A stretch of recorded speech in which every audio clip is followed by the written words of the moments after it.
কলকাতা শহর বা তার আশেপাশে থাকো, কি মনে হচ্ছে কাজের মাঝে কোনো যাওয়ার জায়গা নেই? লং ছুটি নিতে হবে? ভুল। শনি রোববার বকখালি, ফাঁকা নির্জন একটা বিচ।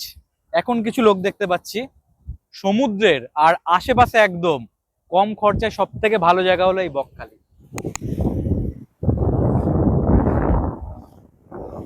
ব্রিটিশ সার্ভেয়ার হেনরি সাহেবের নাম অনুসারে এই জায়গাটার নাম দেওয়া হয়েছে। আর একটা ধ্বংসাবশেষ আছে, এটা দেখালাম। Hello friends, welcome back to my channel pro the explorer.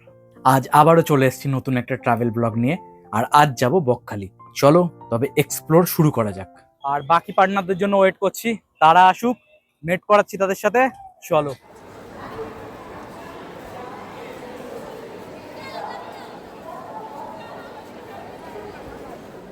এই হলো ব্যস্ততম শিয়ালদা স্টেশন। এখান থেকে আমরা সকাল 7টা 14 লক্ষ্মীকান্তপুর লোকাল ধরে নিয়েছিলাম আমাদের গন্তব্যে যাওয়ার জন্য। আর আমাদের ট্রেনটা দিয়েছিল 18 নম্বর প্ল্যাটফর্মে।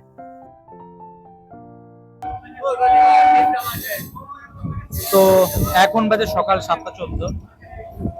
শিয়ালদা থেকে নামখানার উদ্দেশ্যে আমাদের গাড়ি ছেড়ে দিয়েছে, মানে ট্রেন।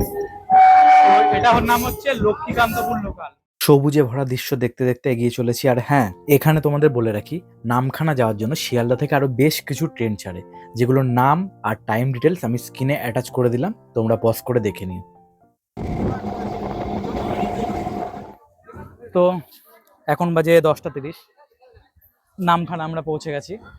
প্রায় 15 মিনিট মতো লেট হলো, কারণ লক্ষ্মীকান্তপুরে একটু বেশিক্ষণই দাঁড়িয়েছিল, তো সেই জন্য নামখানা চলে এসেছি। এবার এখান থেকে টোটো ধরবো, দেন বকখালি যাব। তো আজকে আমার যে পার্টনারগুলো আছে তার মধ্যে সবার ফার্স্টে এই যে সুমন্ত্র, যে ফটো তুলতে একটু বেশি ভালোবাসে। তারপরে আমার বন্ধু তথা দাদা সবকিছু শান্তনুদা। আর আমার একটা ছোট্ট দিদি প্রিয়াঙ্কা দি। এদের সঙ্গে আজকে জার্নিটা। আর পুরোটা দেখাবো, কি কি করছি, কেমন মজা করছি, সব ডিটেলস। সঙ্গে থাকো আর চ্যানেলটাকে সাবস্ক্রাইব করে দাও। এই নামখানা স্টেশন থেকে বেরোলাম। এবারে এখানে সব কাছেই তোমরা টোটো পেয়ে যাবে। আমার যদি পার্সোনাল সাজেশন নাও, এখান থেকে আরো 2 মিনিট মতো হেঁটে মেন রোড পড়বে, ওখানে গেলে তোমরা আরো 10 টাকা কম, বা যদি এটা শেয়ারিং এ 10 টাকা কম, আর রিজার্ভে কিন্তু অনেক কমই তোমরা মোটামুটি পেয়ে যাবে। তো অলওয়েজ ট্রাই করবে মেন রোড থেকে ধরা। প্রায় কাছাকাছি চলে এসেছি অলরেডি। মনে হয় দেখতে পাচ্ছি ওখানে বাস ফাস কিছু দাঁড়িয়ে আছে, আর অটো টোটো বিভিন্ন অপশান তো ওখানে পাবেই। তো আমি বলবো একদম স্টেশনের কাছে টোটোওয়ালাদের চক্করে না পড়ে একটু 2-3 মিনিট হেঁটে এখানে এসে দাম দর করে মেন রোডে এসে একটা অটোর সঙ্গে কথা বলে নিয়েছি। এখানে সব অটোই প্রায় 40 টাকা শেয়ারিং এ তোমাকে নিয়ে যাবে, মাথা পিছু 40 টাকা। আর যদি তোমরা রিজার্ভ করো তাহলে হচ্ছে 350। আচ্ছা, যদি আর কি আমরা মানে এই যে শেয়ারিং এ যাচ্ছি, এখানে কজন হবে মানে ভেতরে, অটোর ভেতরে? 10 জন। 10 জন। আর শেয়ারিং এ গেলে 350 টাকা। এখান থেকে তাও কতক্ষণ লাগে যেতে? এখানে 30 থেকে 40 মিনিট লাগে। 30 থেকে 40 মিনিট, মানে পুরো একদম বকখালি যে বাস স্ট্যান্ড ওখানে নামাবেন আপনার? আচ্ছা। তো দাদা আপনার নামটা কি? অসীম গুড়িয়া। তো তোমরা যদি আসতে চাও এই দাদার সঙ্গে কন্ট্যাক্ট করে নিও। আপনার ফোন নাম্বারটা একটু বলে দিন। 7318677632। আমি তাও ডেসক্রিপশন বক্সে অ্যাড করে দেবো, তোমরা এই দাদার সঙ্গে আসার আগে কন্ট্যাক্ট করে নিও। যতক্ষণ আমি অটো জার্নি করছি, তোমরা ঝটফট আমার চ্যানেলটাকে সাবস্ক্রাইব করে নাও। আর আমার পুরো বকখালি সফরের ডিটেলস দেখার জন্য ভিডিওটা লাস্ট অবধি স্কিপ না করে দেখে ফেলো। আর হ্যাঁ, এই ভিডিওটা আমি যথাসাধ্য ইনফরমেটিভ রাখার চেষ্টা করেছি, যাতে করে তোমাদেরও বকখালি ট্রিপ প্ল্যান করতে অনেকটাই সুবিধা হয়। এই অটোগুলো তোমাদের যেখানে নামাবে বা বাস স্ট্যান্ডের একদম যে ডান দিকে এই যে গলিগুলো আছে, এই ভেতর থেকে চলে যাবে, এইখানেই ভেতর দিকে হোটেলগুলো নেবে। আমি বলবো এগুলোই বেস্ট হবে, কারণ একদম সমুদ্রের বিচের কাছাকাছি যে হোটেলগুলো পেতে গেলে বাস স্ট্যান্ডে নেমেই এই ডান দিকের গলিতে ঢুকে যাবে একদম। তো অটো থেকে নেমে বেশ কিছুটা একটু ভেতরের দিকে আসলাম, মানে বিচের দিকটা, কারণ আমরা চেয়েছিলাম বিচ থেকে যখন স্নান করে হোটেলের দিকে যাব, যাতে বেশিক্ষণ ভিজে গায়ে না যেতে হয়। তাই বিচের আশেপাশেই হোটেল খুঁজছিলাম। বিচ থেকে 2-3 মিনিট আগে এখানে বেশ কিছু হোটেল পেয়ে যাবে। তার মধ্যে আছে এখানে হোটেল রূপসী বাংলাও আছে। এখানে আজকে রুম দেখলাম অ্যাভেলেবেল নেই তেমন, বাট এখানে যেটা শুনলাম স্টার্টিং প্রাইস নন এসি নিলে 850 আর এসি 1350। আর তার ঠিক ইউনিক গেস্ট হাউস, এটা একদম নতুন হচ্ছে, একদম দেখতে পাচ্ছি সবে একতলাটা কমপ্লিট হয়েছে। আমরা এখানেই নিচ্ছি আজকে। এখানে আপাতত যে রুমগুলো আছে নন এসি। তো ইউনিক গেস্ট হাউসের এখন রিসেপশনে চলে এসেছি। আপনার নামটা কি? আমার নাম সঞ্জয় দাস। এই দাদাই এখানে সব দেখাশোনা করে। এটা তো পুরো হোটেলের ভিউটা দেখালাম, একদম নতুন হচ্ছে। তো এখানে মানে রুমগুলোর ভাড়া কেমন আছে এখন? আমাদের রুম 550 টাকা, ওটা প্রায় সবসময় এরকমই থাকে। এবারে খুব যদি ওকেশন হয় তখন একটু আধটু বাড়ে, নাহলে আচ্ছা, 550 টাকা। এখন আপাতত যে কটা আছে সব কটা আর কি মানে নন এসি? সবকটাই নন এসি। নন এসি মানে পরে হয়তো এসি পরে হবে। হবে, হ্যাঁ। আচ্ছা, আর মানে সিজন অফ সিজনে কোনো ব্যাপার আছে? সিজন অফ সিজন বলতে কোনো ব্যাপার নেই, কারণ 4টে তো আমাদের রুম, কারণ রুমটা ফিক্সড করা আছে 550 আচ্ছা। টাকা করে, দুজন করে, ঠিক আছে। এবার 3জন হলে একটু আলাদা রেট, 4জন হলে আলাদা রেট, 6জন হলে একটু আলাদা রেট থাকে। এবারে আর ওকেশন গুলো একটু আলাদা। এখানে মানে একা যদি কেউ সোলো ট্রাভেল করতে চায় সে কি মানে অ্যালাউড আছে? না, কেউ একা এলে? একা না, একা অ্যালাউড একা কোনো অ্যালাউ নেই না? ওটা থানা থেকে আমাদের বারণ। থানা থেকে বারণ আছে আগে না, মানে আগে যেমন থানায় আগে জানিয়ে হ্যাঁ, তারপরে ওটা করা হতো। থানা পারমিশন দেবে তো হবে, কিন্তু এখন থানা বলেছে ঠিক আছে, কেউ মানে যদি এরকম ব্যাপারটা কেন মানে একা? এরকম একা এলে একটা কোনো কিছু হতে পারে, একটা ভালো বা মন্দ থাকে তো। উনি ধরো ঘুমিয়ে আছেন, হয়তো ঘুমিয়ে আছেন, হয়তো উঠলেন না, বা একাই ড্রিঙ্কস করে পড়ে আছেন, তাতে আমরাও চিন্তিত থাকি, ঠিক আছে। আচ্ছা আচ্ছা। ওই জন্য বারণ করা। আর যে আমাদের মানে দুপুরে যে খাওয়া দাওয়া বা কিছু হলে সব খাওয়া তো দাওয়ার আপনাদের? এখানে আপনি সবই পেয়ে যাবেন, এমনি কোনো এক্সট্রা চার্জ নেই, ঠিক আছে। হুম। ওখানে দোকানে যে রেট এখানেও সেই রেট পাবেন, এবং ভালো খাবারই পাবেন। চেক ইন টাইম আর চেক আউট টাইম কত হবে? 10টায়, এবারে আপনি যখন ইন করতে পারেন, সেটা রাত্রে হতে পারে আচ্ছা। বা ভোরে হতে পারে, কিন্তু হুম। আমাদের মানে চেক সকাল আউট 10টায়। টাইমটা 10টা। 10টা। আচ্ছা, থ্যাংক ইউ দাদা। হুম। এরপর আমরা একটু ফ্রেশ হয়ে আর ব্রেকফাস্ট করে ঝটফট বিচের দিকে চলে গেছিলাম। এখান থেকে যা স্টার্ট করলাম, মানে আমরা বিচের উদ্দেশ্যে এখানে এসেছি। সামনেই দেখছি একটা জল মতন হয়ে রয়েছে, মানে দূরে পুরো জল মতন, পুরো মানে জলাশয় মতন বলতে গেলে, মানে সমুদ্রেরই একটা পার্ট। ম্যাজিক্যাল ব্যাপার এইটা যে জোয়ারের সময় কিন্তু এই জায়গাটা মাঝে মাঝে জল জমে থাকে, ভাটা হয়ে গেলে সেই টাইমে ম্যাজিক্যালভাবে পুরো এটা নর্মাল পুরো চড়া পড়ে যায়, মানে নর্মাল পায়ে হেঁটে এখনও হেঁটে যেতে পারবে। আমার বন্ধু অলরেডি যাচ্ছে। হচ্ছে বিচটা সেই হচ্ছে শুরু হচ্ছে ওখান থেকে, প্রায় বলতে গেলে মনে হয় 1 কিলোমিটার দূরে সেই শেষে সেইখানে আছে হচ্ছে আমাদের বকখালির সমুদ্র বিচ। থেকে আন্ডার রেটেড জায়গা হলেও ভাই আমার তো এটা বেস্ট লাগছে, ফাঁকা জায়গা।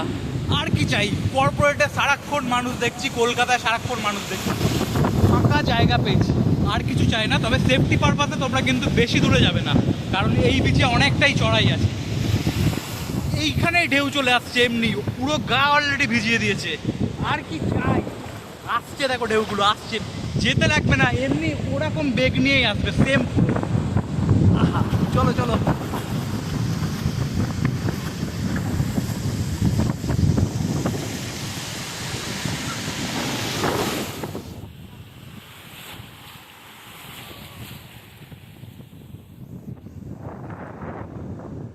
এরপর আমরা হোটেলে ফিরে স্নান করে নিয়ে দুপুরের খাবার খেতে বসে গেছিলাম। আর আমরা যে হোটেলে ছিলাম সেখান থেকেই খাবার অর্ডার করে নিয়েছিলাম। এখানের কোয়ালিটি আর টেস্ট তো আমার ভালোই লেগেছিল। দেন পেট পুজো সেরে আর কিছুক্ষণ বিশ্রাম নিয়ে আমরা বিকালে বেরোলাম লোকাল সাইট সিং এর জন্য। তো বকখালির আশেপাশে যে সাইট সিইং গুলো হয় আমরা এখন সেগুলোই করব, কারণ বকখালি এসছে মানে আশেপাশের জায়গাগুলো আমাদের ঘোরা উচিত, দেখা উচিত সেই জায়গাগুলো কেমন। সেটার জন্য একটা টোটো সবার আগে তোমরা বুক করে নেবে, আর টোটোর ডিটেলস এই দাদার থেকেই জেনে নেবো। তো দাদা আজকে আমরা কোন কোন জায়গায় ঘুরবো আর কেমন কি প্যাকেজ একটু বলে দাও। ফার্স্ট আছে হেনরি আইল্যান্ড। আমাদের পাঁচখানা স্পটের উপরে 1 থেকে 5 জনের উপর 500 টাকা, আচ্ছা পার হেড 100 টাকা করে। এবারে ফার্স্ট আমরা হেনরি আইল্যান্ড যাব, ওরপরে যাব মৎস্য বন্দর ভেনফিশ, তারপরে কার্গিল সি বিচ, এরপর ফেজারগঞ্জ সি বিচ, ফেজারগঞ্জের পর ইকো পার্ক। টোটাল 5খানা স্পট 2 ঘন্টা। আচ্ছা, এই 5টা স্পট মানে টোটাল 500 লাগবে টোটোতে, পুরো মানে বুক করে রিজার্ভ করে তোমরা যদি করো। আর দাদা তোমার ফোন নাম্বারটা একটু দিও। 7029601320। আমি ডেসক্রিপশনে আর স্ক্রিনে অ্যাড করে দেবো, তোমরা দেখে নেবে। আর তোমার নামটা কি দাদা? আমার নাম রাকেশ। দাদার সঙ্গে কন্ট্যাক্ট করে নিও, তাহলে তোমাদের সুবিধা হবে। তো আইটিনারি অনুযায়ী আমরা ফার্স্ট চলে গেলাম হেনরি আইল্যান্ডে। হেনরি আইল্যান্ডে ঢোকার আগে 10 টাকা করে তোমাদেরকে টিকিট কেটে নেবে, আর টোটোর জন্য 10 টাকা লাগবে। আমরা কেটে নিয়েছি, 4জন আছি, আর টোটোওয়ালা টোটো নিয়ে 50 টাকা 5 জনের। হেনরি আইল্যান্ডে প্রবেশের এই জায়গাটা, দুদিকে ম্যানগ্রোভ অরণ্য, আর মাঝখান থেকে এরকম সরু একটা রাস্তা। এখান থেকেই সমুদ্রের যে ডাকটা মানে সাউন্ডটা আমরা তো অলরেডি শুনতেই পাচ্ছি, ভিডিওতে ক্যাপচার হবে না, বাট ওই জন্য নিজেকে আসতে হবে এটা ফিল করার জন্য। বাট দৃশ্যটা আমি ভিডিওর মাধ্যমে তোমাদেরকে তুলে দেখাচ্ছি। সবুজে ঘেরা ম্যানগ্রোভ অরণ্য, আর রাস্তা দিয়ে আমরা হেঁটে যাচ্ছি। মানে বিকালটা পুরো জমে গেছে বলতে গেলে। লেখা আছে কাঠের পোলে একে একে পরাপর করুন, মানে পারাপার। কাঠের ব্রিজটা একটু সাইড গুলো অ্যাভয়েড করার ট্রাই করবে, মাঝখান থেকে দেখে দেখে হাঁটবে। Scenic beauty.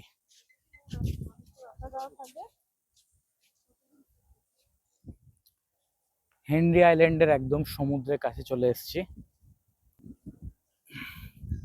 ওই যে দেখতে পাচ্ছ একটা যে সবুজে ঘেরা জায়গার মধ্যে দিয়ে গোল মতন জিনিস দেখা যাচ্ছে, ওইটাই হচ্ছে সমুদ্রটা দেখা যাচ্ছে। মানে দু সাইডে ম্যানগ্রোভের অরণ্য, আর মাঝখান থেকে দূর থেকে জাস্ট ভিউটা দেখো। ওফ,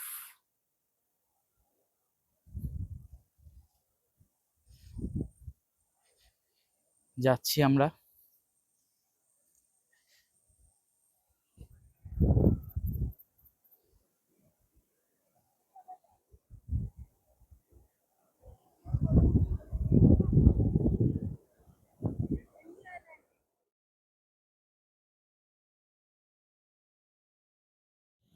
এই হেনরি আইল্যান্ডে এলেও নির্জনতা প্রকৃতির তোমরা অনুভব করতে পারবে।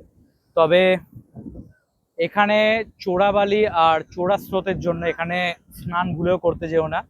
প্রশাসন থেকে অলরেডি বারণ করে দেওয়া আছে, আর তোমরা সেটাই পালন করো। আর যদি এখানের ভৌগোলিক আর ঐতিহাসিক বলা যায়, তাহলে হচ্ছে গঙ্গার ব্রহ্মপুত্রের বৃহত্তম বদ্বীপ অঞ্চল হচ্ছে আমাদের এই জায়গাটা।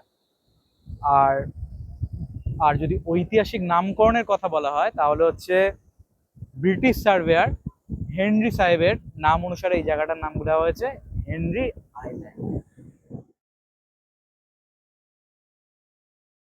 এরপর আমরা চলে গেছিলাম বেনফিস মৎস্য বন্দরে, যেখানে জন প্রতি টিকিট ভাড়া ছিল 5 টাকা। এখন চলে এসেছি বেনফিসে। সকালবেলা এলে এখানে মাছে ভরা থাকে, মানে সব যে মাছগুলো এরা ধরে নিয়ে আসে সকালবেলা বিভিন্ন দেশ বিদেশে সব জায়গায় আর কি রপ্তানি করা হয় এইখান থেকে। তো আমরা তো বিকালের টাইমটা এসেছি। আর এই যে ট্রলার গুলো দেখছো বড় বড়, এরা 10-12 দিনের জন্য গভীর সমুদ্রে চলে যায়, ওখান থেকেই আর কি তারপরে মাছ ধরে একেবারে নিয়ে আসে। নামেই বুঝতে পারছো মৎস্য বন্দর। এই যে ট্রলার গুলো দেখছো, এগুলো হচ্ছে এরা 10-12 দিনের জন্য গভীর সমুদ্রে চলে যায়, আর সেখানে গিয়ে আর কি মাছ ধরে নিয়ে আসে। এখানে ইলিশ মাছগুলো দেখ।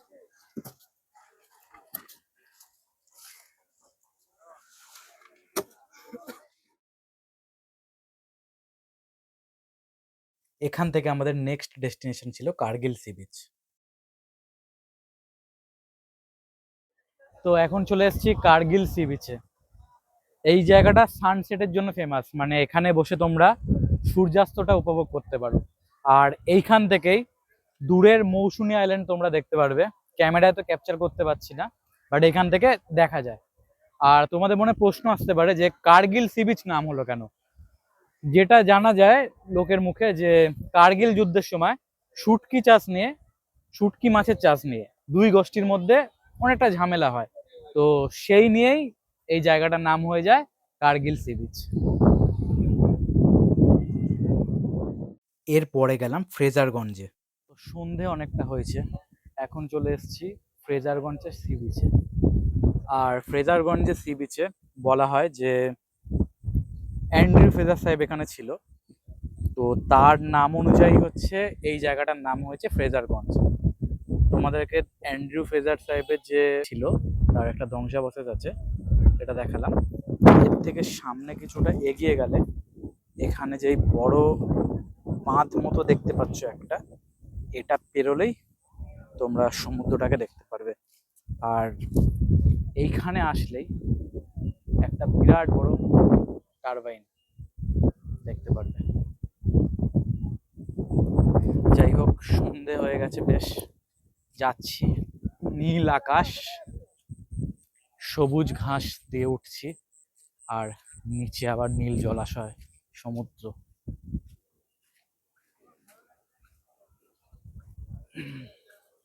প্রকৃতির এক মনোরম দৃশ্য, সন্ধ্যাবেলার নিরিবিলি।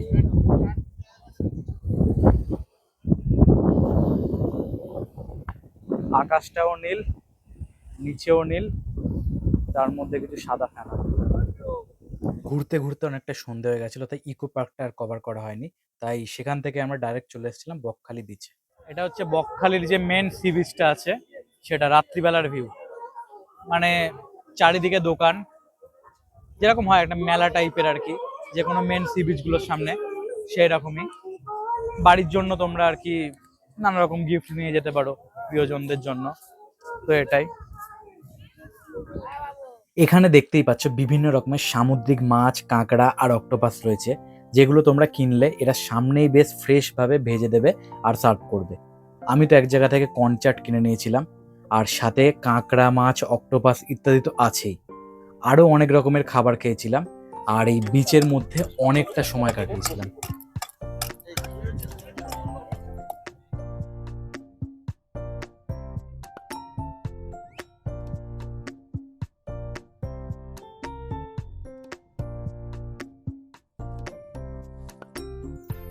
তো সারাদিন বিচের মধ্যে ঘুরে আর অনেক কিছু ওখানেই খেয়েছি, তাই জন্য সাথে সাথে তো ডিনার আমরা করতে পারতাম না। আমরা তাই রুটি আর তড়কা একটা দোকান থেকে কিনে হোটেলে নিয়ে চলে এসেছি, এইখানে বসে খাবো। আর খাওয়ার সাথে সাথে আজকের ডে ওয়ানটা এইভাবেই শেষ করলাম।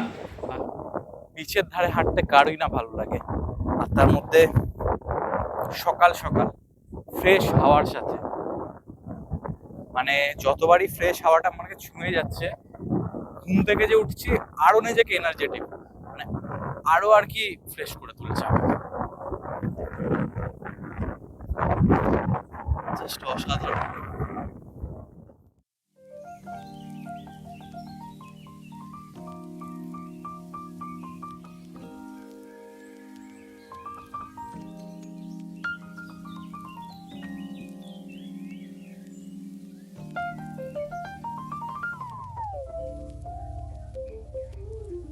বিচে অনেকক্ষণ ঘোরাঘুরি করার পর অনেকটা খিদে পেয়ে গেছিল, তাই সকাল সকাল পেটাই পরোটা খেয়ে নিচ্ছি, কারণ একটু পরেই হোটেল চেক আউট করে বেরিয়ে যেতে হবে নিজেদের, যে যার নিজেদের আস্তানায়।